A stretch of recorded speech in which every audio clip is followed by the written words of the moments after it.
नमस्कार, आप देख रहे हैं न्यूज़ वन इंडिया। मैं हूं आपके साथ ऋतु तिवारी। पोखरियाल बुलेटिन की शुरुआत करेंगे। आज से शुरू होगा G20 सम्मेलन। G20 समिट के लिए लखनऊ सज संवर कर तैयार। सुबह 9 बजे होगा G20 समिट का उद्घाटन कार्यक्रम में सीएम योगी होंगे शामिल। केंद्रीय मंत्री भी उद्घाटन कार्यक्रम में शामिल होंगे। राजधानी में 13 से 15 फरवरी तक ये कार्यक्रम चलने वाला है।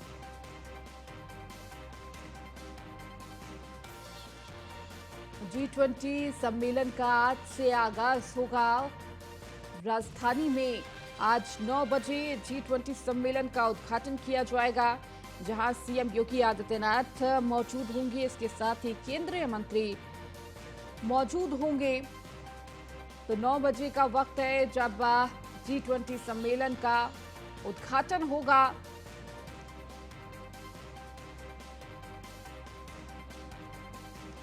तो आज से शुरू होगा G20 सम्मेलन। सुबह 9 बजे G20 समिट का उद्घाटन कार्यक्रम में सीएम योगी होंगे शामिल। केंद्रीय मंत्री भी उद्घाटन में कार्यक्रम में शामिल। राजधानी में 13 से 15 फरवरी तक ये पूरा कार्यक्रम, ये सम्मेलन चलने वाला है। G20 का जो एक वर्किंग ग्रुप होता है, डिजिटल इकोनॉमी वर्किंग ग्रुप, उसकी कॉन्फ्रेंस कल लखनऊ में यहाँ होने जा रही है। ये 3 दिवसीय कॉन्फ्रेंस है जिसमें 20 देशों के लोग आएंगे जो G20 के मेंबर्स हैं। उसके अलावा 9 इनवाइटेड देश होते हैं, उनके लोग भी, प्रतिनिधि भी इसमें आएंगे। इसके अलावा जो मल्टी बायलैटरल एजेंसीज हैं उनके प्रतिनिधि भी आएंगे। काफ़ी लोग आ चुके हैं। 3 दिन का जो हमारा एजेंडा जो है वो ये है कि G20 देशों में भारत की जो अध्यक्षता है, इसमें एक डिजिटल इकोनॉमी पे हमारे 3 जो प्रधान मुख्य बिंदु हैं जिनके ऊपर डिस्कशन होगा और जिन पे सहमति बनाने के लिए आपस में बातचीत होगी। वो 3 मुख्य बिंदु हैं। हमारे जो डिजिटल पब्लिक इंफ्रास्ट्रक्चर जिसको हम बोलते हैं, डिजिटल पब्लिक इंफ्रास्ट्रक्चर पे सहमति बने। G20 का जो एक वर्किंग ग्रुप होता है डिजिटल। और अधिक जानकारी के साथ हमारे संवाददाता अश्विनी द्विवेदी हमारे साथ जुड़ चुके हैं। अश्विनी, आज से G20 सम्मेलन का आगाज हो जाएगा। करीब 1 घंटे बाद इस पूरे कार्यक्रम का उद्घाटन समारोह होगा। किस तरह की तैयारियां इस वक्त राजधानी में, इसके साथ ही उद्घाटन समारोह में क्या कुछ खास रहने वाला है? बिल्कुल बात करें, आज G20 का शुभारंभ लखनऊ में होने जा रहा है। इसकी बैठक को लेकर के पूरी तैयारियां कर ली गई हैं।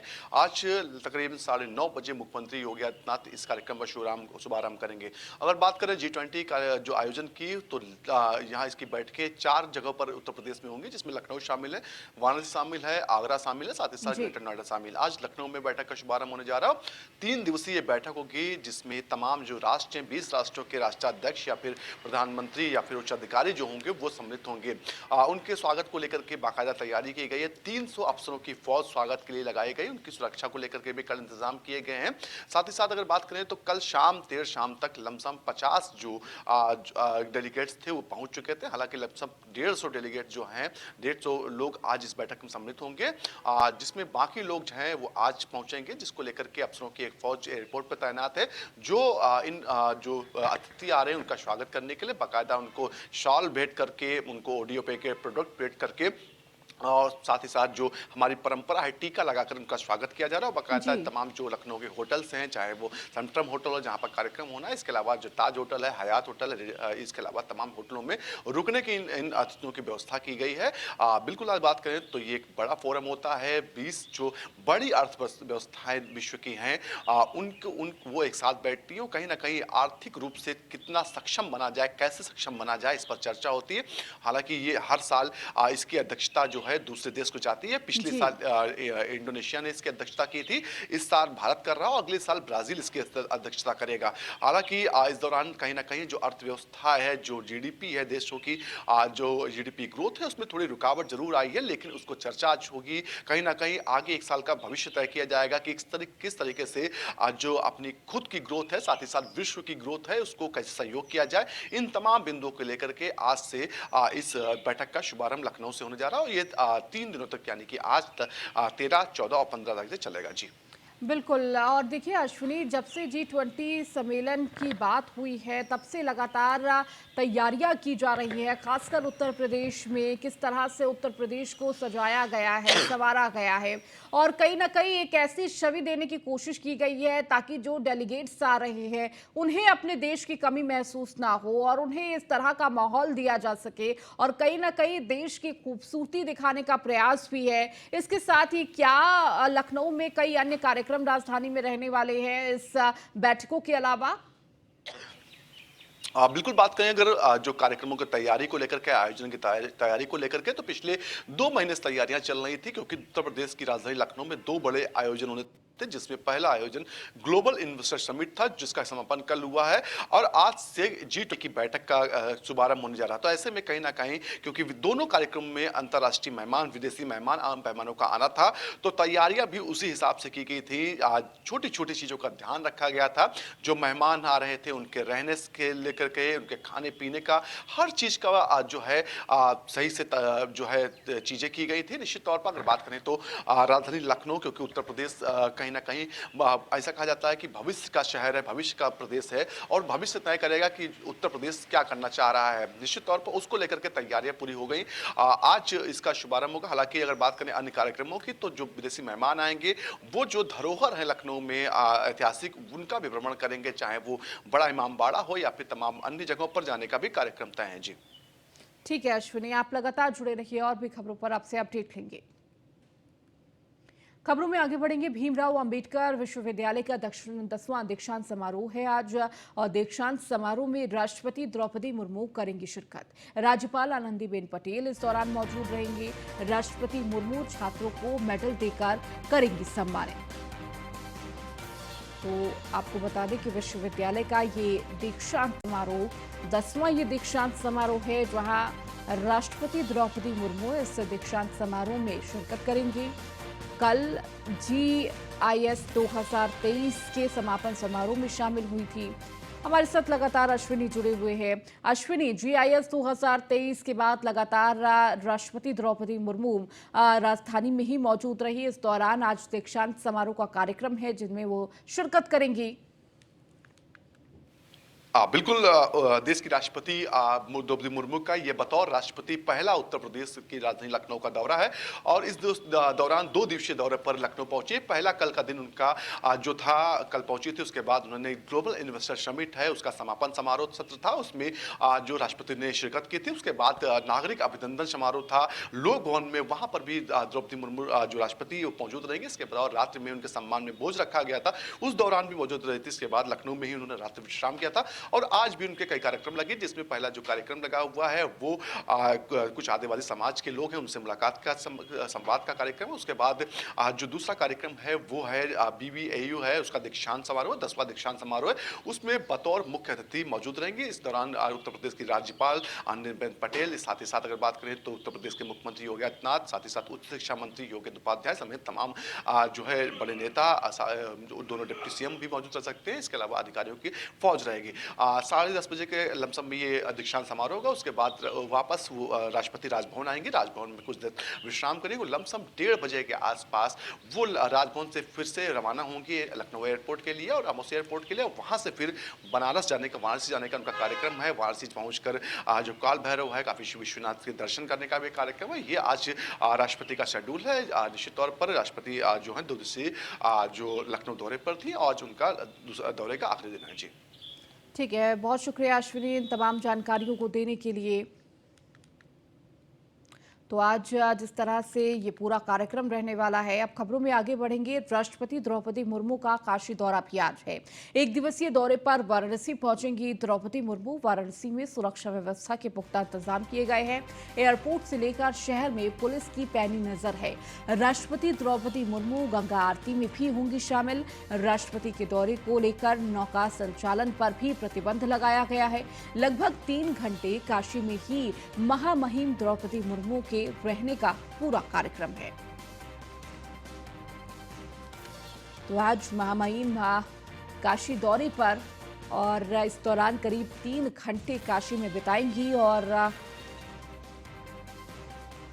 तमाम कार्यक्रमों में शामिल होंगी। हमारे साथ संतोष ओझा वाराणसी से हमारे संवाददाता जुड़ चुके हैं। संतोष, आज राष्ट्रपति का काशी आगमन है और इस दौरान तमाम तैयारियां की जा रही हैं, सुरक्षा व्यवस्था के पुख्ता इंतजाम किए जा रहे हैं। क्या कुछ पूरा कार्यक्रम रहने वाला है राष्ट्रपति का काशी में?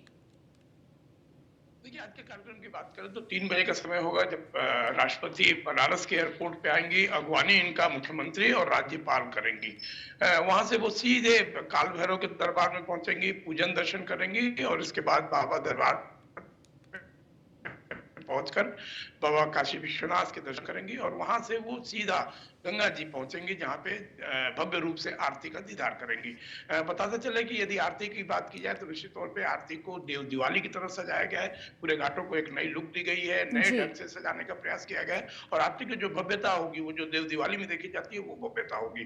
दूसरी ओर यदि सावधानियों की बात कर ले, सुरक्षा की बात कर ले, तो सुरक्षा और सावधानियों के तहत इन पूरे सड़कों पे जिन तरफ से राष्ट्रपति को गुजरना है उन रास्तों को ब्रैकेटिंग की गई है, बल्कि पूरी तरीके से आवाजाही को रोक दिया जाएगा और ये लगभग उनके आने के आधे घंटे पहले से ये किया जाएगा।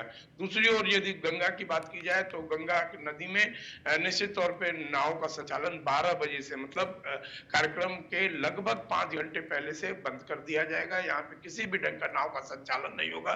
पर्यटक नाव पे गंगा का लुत्फ, गंगा की गोदों में लहरों का लुत्फ नहीं ले सकेंगे। और सबसे जो बड़ी बात होगी वो ये कि पूरी तरीके से दशाश्वमेध और दशाश्वमेध घाट के आसपास को न केवल सील किया जाएगा बल्कि आम लोगों के आवाजाही पे रोक लगा दी जाएगी। लगभग 3.5 घंटा रुकने के बाद राष्ट्रपति वापस चली जाएंगी और ये समय लगभग 6:30 बजे का होगा। जी ठीक है, बहुत शुक्रिया संतोष इन तमाम जानकारियों को देने के लिए। तो राष्ट्रपति का काशी दौरा रहने वाला है। खबरों में आगे बढ़ेंगे। लखनऊ में 3 दिन से चल रहे GIS 2023 का समापन हो गया है। समापन समारोह में राष्ट्रपति द्रौपदी मुर्मू ने GIS के सफल आयोजन के लिए यूपी सरकार को बधाई दी है। वहीं यूपी के लिए ये आयोजन बेहद अहम रहा, जब विदेशी और घरेलू निवेशकों ने बेहद बढ़ चढ़कर इसमें न सिर्फ शिरकत की बल्कि यूपी की झोली में 32 लाख करोड़ से भी के ज्यादा निवेश से भर गई। जाहिर है इससे आने वाले कल निश्चित तौर पर रोजगार की बड़ी संभावनाओं को लेकर आएगा। आपको एक रिपोर्ट दिखाते हैं।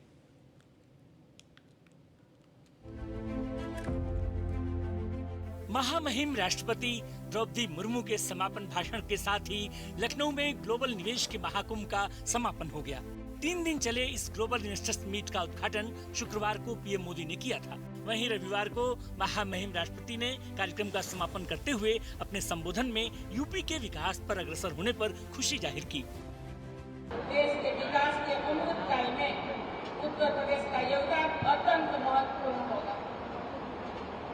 बेटियों और स्वजनों, उत्तर प्रदेश की धरती अन्नपूर्णा है। यहाँ के किसान भाई बहन हमारे अन्नदाता है। गेहूँ सहित खाद्यान्नों के कुल उत्पादन में उत्तर प्रदेश भारत में पहले स्थान पर है। इस इन्वेस्टर समिट के ग्लोबल ट्रेड शो में वुमेन एंटरप्रेन्योर्स और महिला शिल्पकारों को विशेष स्थान दिया गया है।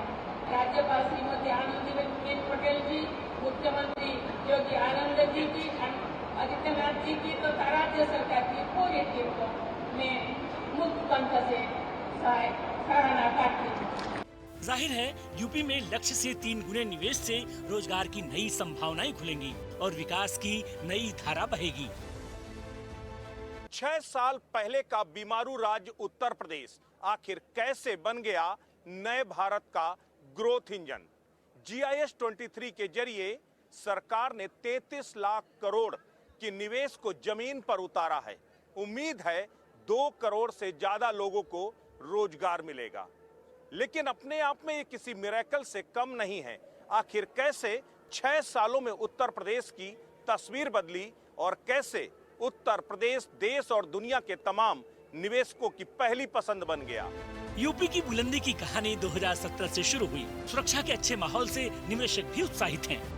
वर्ष 2017 में उत्तर प्रदेश में सत्ता परिवर्तन होता है। सत्ता परिवर्तन होने के बाद मुख्यमंत्री योगी आदित्यनाथ उत्तर प्रदेश के मुख्यमंत्री के रूप में शपथ लेते हैं, जिसके बाद उत्तर प्रदेश के माफियाओं के ऊपर कार्रवाइयों का दौर शुरू होता है। सैकड़ों माफियाओं को इनकाउंटर में मार गिराया गया तो हजारों की तादाद में अपराधियों को जेल भेजने की कार्रवाई की गई।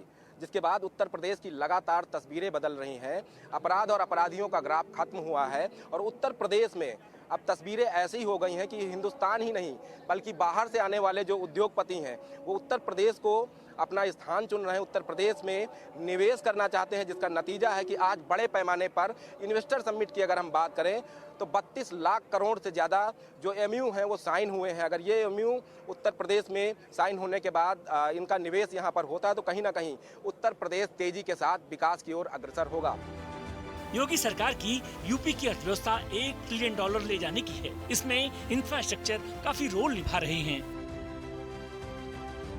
ग्लोबल इन्वेस्टर समिट के जरिए उत्तर प्रदेश सरकार कोशिश कर रही है उत्तर प्रदेश की अर्थव्यवस्था को $1 ट्रिलियन तक ले जाने की, जिसमें सबसे बड़ी भूमिका है उत्तर प्रदेश के इंफ्रास्ट्रक्चर की।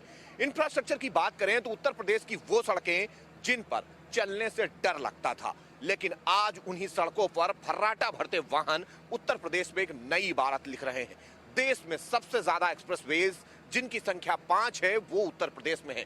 चाहे बात बुंदेलखंड एक्सप्रेसवे की हो या फिर Agra expressway, Yamuna expressway, Purvanchal expressway, Ganga expressway या फिर निर्माणाधीन उत्तर प्रदेश का डिफेंस कॉरिडोर। साथ ही साथ उत्तर प्रदेश की एयर कनेक्टिविटी भी एक बड़ी भूमिका उत्तर प्रदेश की अर्थव्यवस्था में निभा रही है। निश्चित तौर पर उत्तर प्रदेश देश का वो पहला राज्य है जो कि 5 इंटरनेशनल एयरपोर्ट्स के साथ देश में नंबर 1 बनता जा रहा है। वहीं अगर हम बात करें उत्तर प्रदेश के कुल एयरपोर्ट्स की तो 2 दर्जन से ज्यादा एयरपोर्ट्स उत्तर प्रदेश में होंगे, जिसमें 5 इंटरनेशनल एयरपोर्ट भी हैं। साथ ही साथ उत्तर प्रदेश की विद्युत व्यवस्था उत्तर प्रदेश की इकोनॉमिक ग्रोथ को कहीं न कहीं एक नई गति दे रही है। लगातार उत्तर प्रदेश का मजबूत होता इंफ्रास्ट्रक्चर निवेशकों को उत्तर प्रदेश में निवेश के लिए आकर्षित कर रहा है, जो योगी सरकार की सबसे बड़ी उपलब्धि है। रेड टेप से रेड कारपेट की ओर बढ़ रहा यूपी, निवेशकों के लिए भी कानून में भी सहूलियत हो रही है। उत्तर प्रदेश में ईज ऑफ डूइंग की बात करेंगे तो रेड टेप से रेड कारपेट तक का सफर तय किया है 2017 के बाद मुख्यमंत्री योगी आदित्यनाथ की सरकार ने, जहां 350 कानून थे जिनको खत्म करके सिंगल विंडो सिस्टम को लागू किया है। आपको बता दें सिंगल विंडो सिस्टम पहले था तो पर लागू कहीं होता हुआ नजर नहीं आता था। यही वजह है कि 2023 का ये GIS इतना खास है कि जहां सिंगल विंडो सिस्टम लागू करने के बाद विदेशी हो चाहे देशी हो, निवेशक को सीधे आने का, साफ तौर से आने का और सुगम रास्ता प्रोवाइड किया है उत्तर प्रदेश की योगी सरकार ने। योगी सरकार ट्रांसपेरेंसी पर भी ज्यादा ध्यान दे रही है, तो जाहिर है आने वाला युग यूपी का ही है, मतलब यूपी का टाइम आ गया। निवेशकों को आकर्षित करने के लिए जरूरी है ट्रांसपेरेंट सिस्टम और त्वरित निर्णय लेने की क्षमता। मुख्यमंत्री योगी आदित्यनाथ ने सरकार बनने के बाद लगातार न सिर्फ कड़े फैसले लिए बल्कि जरूरत पड़ने पर उन तमाम फैसलों को अमल में लाया जिससे यहां निवेश की तस्वीर बदली जा सके।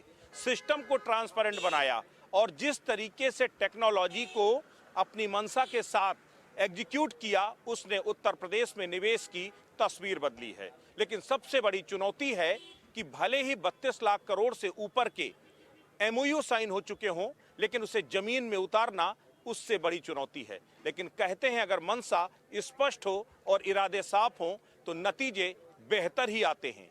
कम से कम उत्तर प्रदेश यही उम्मीद करेगा कि उत्तर प्रदेश में न सिर्फ निवेश का माहौल बेहतर हो बल्कि निवेश भी जमीन पर उतरे। वीडियो जर्नलिस्ट अमित साहनी के साथ Brajesh Srivastava, News One India, Lucknow. वहीं राष्ट्रपति द्रौपदी मुर्मू ने लखनऊ के वृंदावन योजना में जारी यूपी ग्लोबल इन्वेस्टर समिट के समापन समारोह को संबोधित किया। इस दौरान राष्ट्रपति द्रौपदी मुर्मू ने कहा कि यूपी का MSME देश के आर्थिक विकास में बड़ी भूमिका निभाने को तैयार है। राष्ट्रपति ने कहा कि यूपी देश के ग्रोथ इंजन की भूमिका निभाने के लिए सक्षम है।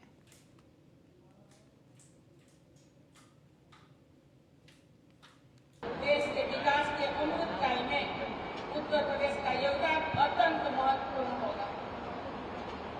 बेटियों और स्वजनों, उत्तर प्रदेश की धरती अन्नपूर्णा है। यहाँ के किसान भाई बहन हमारे अन्नदाता है। गेहूं सहित खाद्यान्नों के कुल उत्पादन में उत्तर प्रदेश भारत में पहले स्थान पर है।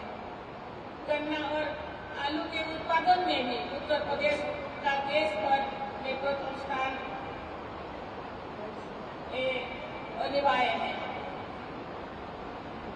आम और मटर के उत्पादन में भी उत्तर प्रदेश का योगदान सबसे अधिक है। इस इन्वेस्टर समिट में leveraging food basket of India opportunity for food processing पर विशेष सत्र आयोजित किया गया है। हाल ही में उत्तर प्रदेश सरकार द्वारा लागू की गई फूड प्रोसेसिंग पॉलिसी 2023 की सहायता से राज्य के खाद्य प्रसंस्करण उद्योग में विशेष प्रोत्साहित मिलता है। Unlocking opportunity in dairy and animal husbandry sector जैसे सत्र आयोजित करके आप सबने बहुत अच्छी पहल की है।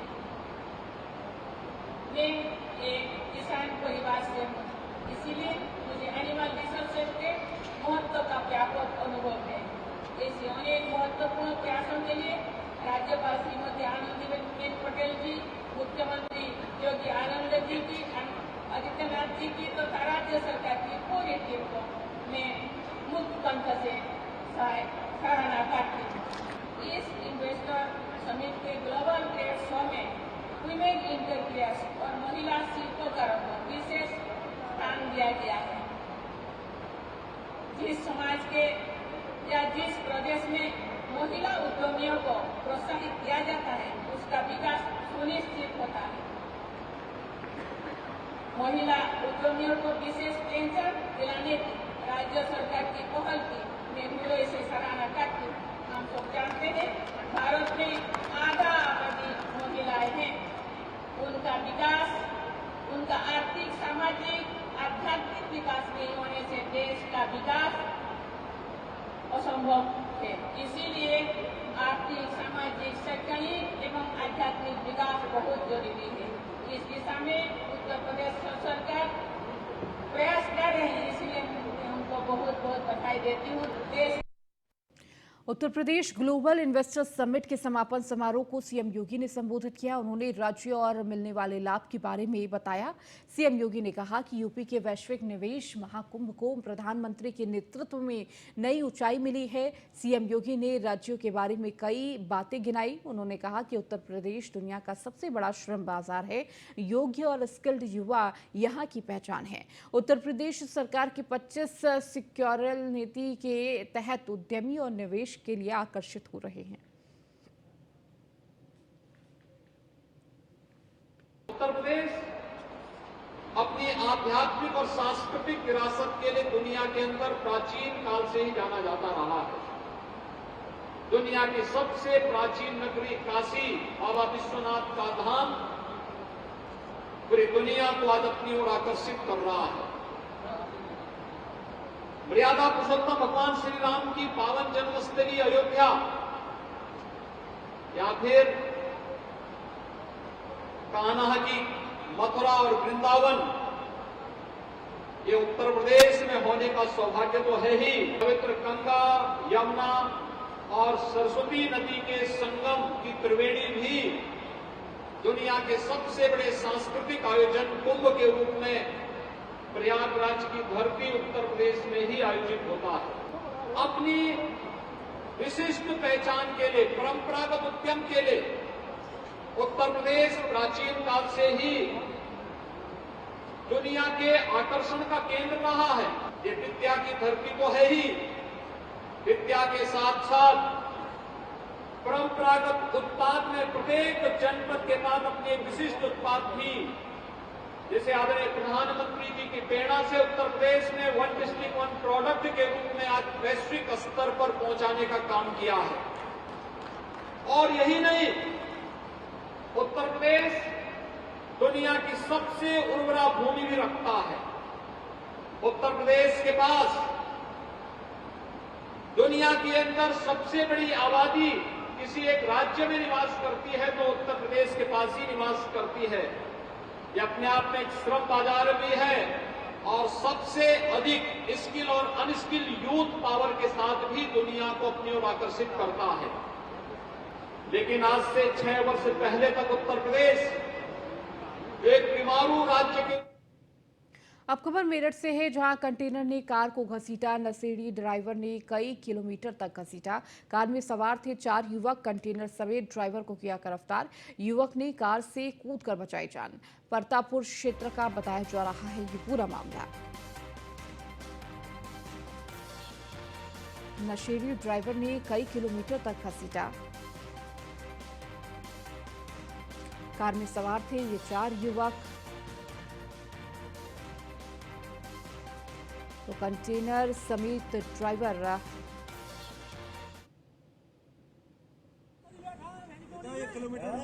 गिरफ्तार किया गया है। तो युवकों ने कार से कूदकर अपनी जान बचाई। मेरठ से एक खबर आपको दे रहे हैं, जहां परतापुर क्षेत्र का बताया जा रहा है ये पूरा मामला। भैया ये गाड़ी वाला मंडी पे से 2 दिनों को मार के पीछे भाग रहा था। मेरी गाड़ी भी बराबर में आई, मेरी गाड़ी को गाड़ी दबाई। ये पीर पे आके रुका। मैंने आराम से अपनी गाड़ी साइड में लगाई। मैंने कहा उतर के गया इसे कहने के लिए कि गाड़ी आराम से चलाए, लेकिन इसे मेरी सुनने से पहले ही अपना गेयर डाला, एक्सीटर पे पैर रखा, गाड़ी में गाड़ी फंसा कर खींचा लाया।